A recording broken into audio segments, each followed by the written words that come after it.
they've stolen from us. Odonna, neni jaravide kelela, Odonna. Moi preto de Compostela atopamos un dos tramos paradisíacos mellor agochados do Camiño de Santiago. O dono deste lugar gústalle definilo como un espazo natural aberto, pero se houbera que etiquetalo, poderíamos dicir que se trata dun xardín galego con influencias italianas e xaponesas que data de 1714. Para coñecelo, presentaremos vos un namorado desta terra que se chama Gonzalo Rivero de Aguilar.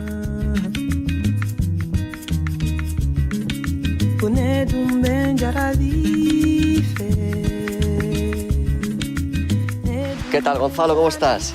¿Qué tal? Buenos días. ¿Cómo estamos? Pues moi ben. Estamos buscando os xardíns máis impresionantes de Galicia. Por iso viñemos hoxe aquí ao Faramello. Pues habéis chegado a uno dos xardíns máis emblemáticos de la zona de Santiago. Comezamos a velo? Veña. Seguímoste.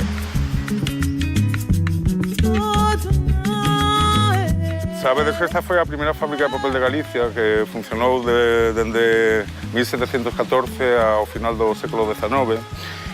Cando remata a actividade da fábrica, o que fan é unha solución paisaxística moi novedosa para a época. O que se fai é unha coberta vegetal. Ven sendo todo isto. O que fan é sepultan os tellados da fábrica e sobre eles construyen un xardín francés, aunque tamén é unha forma moi compostelana de traballar xeométricamente o buxo. Aquí, ademais de plantas, tamén hai animais que habitan o xardín, non? Este quen é? Bueno, este é el boss. Ah, sí? Sí. Temos, aparte dos cans e dos gatos, aquí hai moitas nutrias, troitas, garzas, reptiles, anfibios. Isto é unha fraga, non é un pazo de xardín solamente. E algunha vez regalas estas rosas? Na vida. As flores están ben onde están, non me gustan as flores cortadas. Gustanme naturais na planta. O que queira vir a velas está invitadísimo, pero eu non regalo as miñas flores.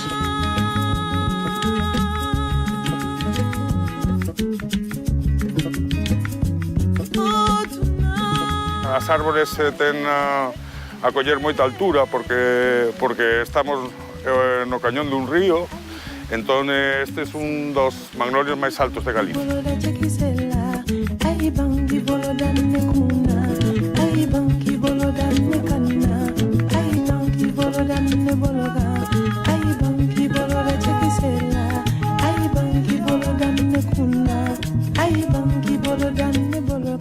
Estamos aquí facendo un pequeno estanque xaponés, que está quedando moi curioso.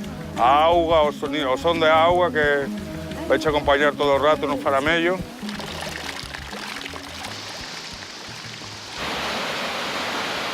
É unha das mellores coleccións de variedades de arce xaponés de Galicia. A peculiaridade da árbore, aparte da folla, que é moi representativa, é que vai cambiando de cor a medida que va cambiando a temporada. Pode comenzar en rojo fuego, pasa rosa, despois torna verde, amarelo. Que fermoso, iso fai que o teu xardín sexa moi cambiante ao longo do ano. Vai cambiando de cor durante todo o tempo da temporada. Levaba zocas de vira aberta e unha sorrisa de xardín en festas. Pues aquí tenemos uno dos elementos principais do xardín. Esta fonte é unha fonte que ten 200 anos, unha fonte del barroco rural galego. É do pouco que se conserva de cando isto era unha fábrica de papel. E onde nos levas agora? Se queredes, baixamos e vemos o proxecto que estamos facendo de reforestación do bosque autóctono galego. Tiñan fallado destos niños e a velariñas non van, e a néboa que anda soia e un longo camiño e a súa doce sorrisa. Estos son os muiños da antiga fábrica, as canalizacións por onde corría auga. Tamén é unha fábrica un pouco especial porque non solamente foi unha das primeiras fábricas de Galicia, tamén foi pionera en ter mano de obra casi exclusivamente femenina. Porque é un traballo moi artesanal que facían mellor as mulleres que os homes. Vela branca. Acompañarme. Casas más frías. Aquí podes ver como eran as antigas canalizacións da fábrica. Está moi presente a auga, o río. A auga é a sangre do Pazo, é a banda sonora do Pazo, é a vida do Pazo. Bueno, aquí tedes unha das vistas máis emblemáticas dos xardíns do Pazo. Aquí podes ver como está construído todo en terrazas. Veis que a pedra da fábrica de papel é diferente á do Pazo. A pedra do Pazo está sacada dunhas canteiras que hai aquí en Ames, onde se sacou a pedra da fachada barroca da catedral. Ten o mesmo cor que o Obradoiro.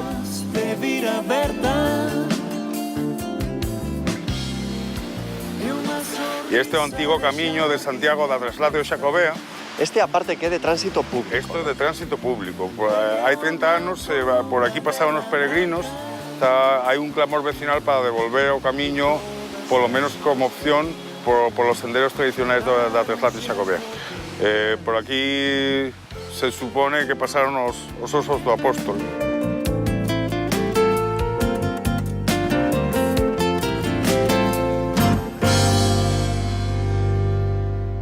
Isto é un bosque de castiñeiros e de avellaneiras. Aquí podes ver bien o tamaño que collen as árbores. E vexo que a vegetación sube polo tronco da árbore, non? Sí, bueno, as cedras, hai musgo nos árboles, moito líquen, pero iso é bo, non é un problema.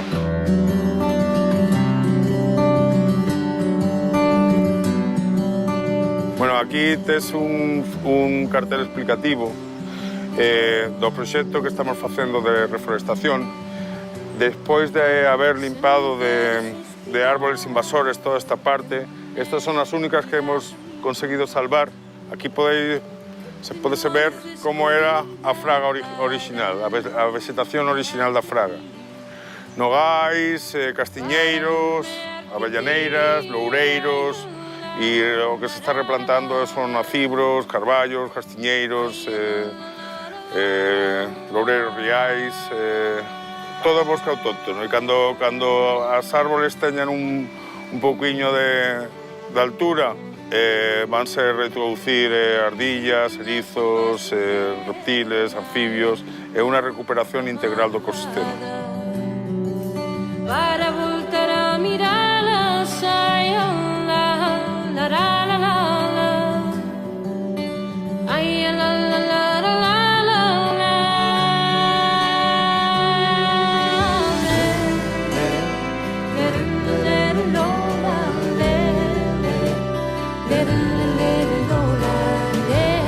Pois aquí temos un irmán. Teu irmán, sí. Como se fora. Sí. Seu pai traballou aquí 30 anos, agora estamos aquí xuntos. El che pode dicir moito máis dos xardíns que eu casi. Preséntasenos. Este é Carlos. Que tal, Carlos? Como estás? Este sitio, se non traballas moito, tende a silvestrarse, non? Silvestrarse, sí. Pero tamén é o bonito deste, que poidas disfrutar tamén un poquinho do bosque, do que son as reservas. De feito, o que tratamos é eso, non limpar todo, non deixar o autóctono deixalo. Hai ervas moi bonitas tamén. Ortigas, quitámolas, logo o resto non. Gracias, Un placer, meu. Gracias, Carliño.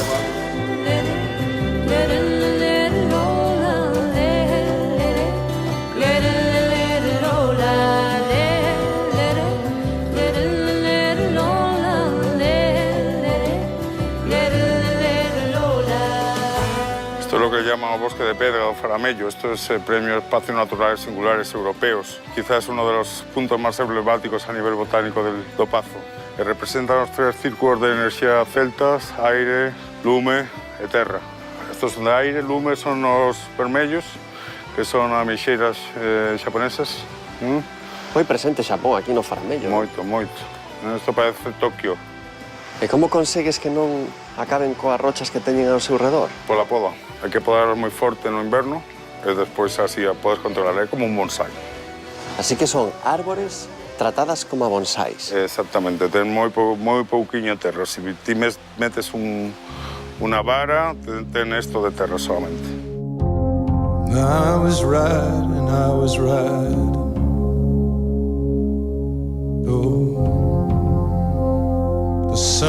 the sun was rising from the field.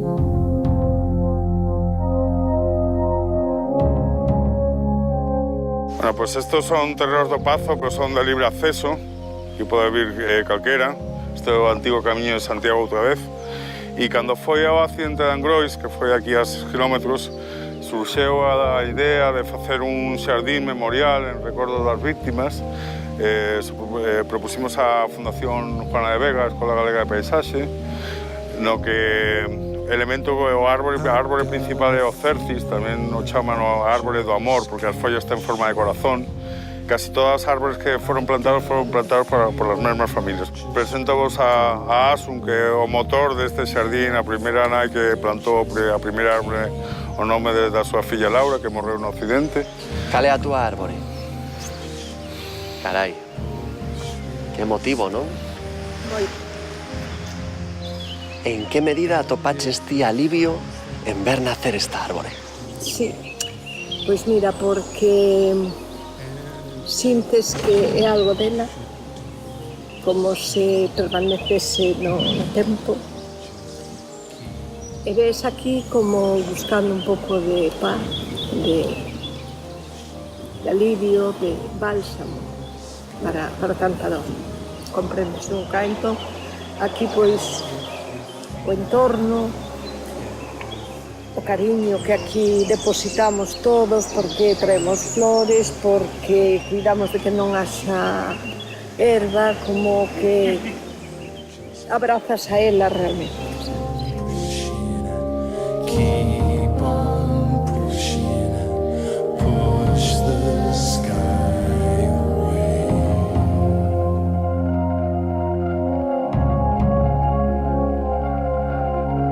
A árbore esa é do seu mozo. David era seu mozo? Sí, morreron os dous. Ela iba a ser madriña da filla dun sobrinho, co cal ele estaba invitado ao bautizo e viñan para a miña casa, os dous. De algún modo eles están xuntos. Para olvidarme de ti voy a cultivar la tierra, en ella espero encontrar remedio para mi pena. Aquí plantaré el rosal de las espinas más gruesas, tenderé lista la corona para cuando en mí te muera. Para mi tristeza violeta azul, clavelina roja va mi pasión, y para saber si me corresponde desojo un blanco manzanillón. Estou pensando que é moi interesante que este xardín tamén estea aberto ao público, que non sexan lugares cerrados, que aquí en Galicia estamos moi acostumados a estar agochados detrás de muros, non? No, este es un espacio totalmente público, de libre acceso. Este especialmente es totalmente de libre acceso, non tens que entrar no Pazo para nada. Y é un espacio para recordar, pero tamén para disfrutar e pasar un día en la natureza. E así, pois, eles permanecerán sempre no noso recordo e no recordo dos demais, que isto non se esqueza e bueno, sempre bonito o que alguén este aí recordando. Mentre che recordan non morres. Sí.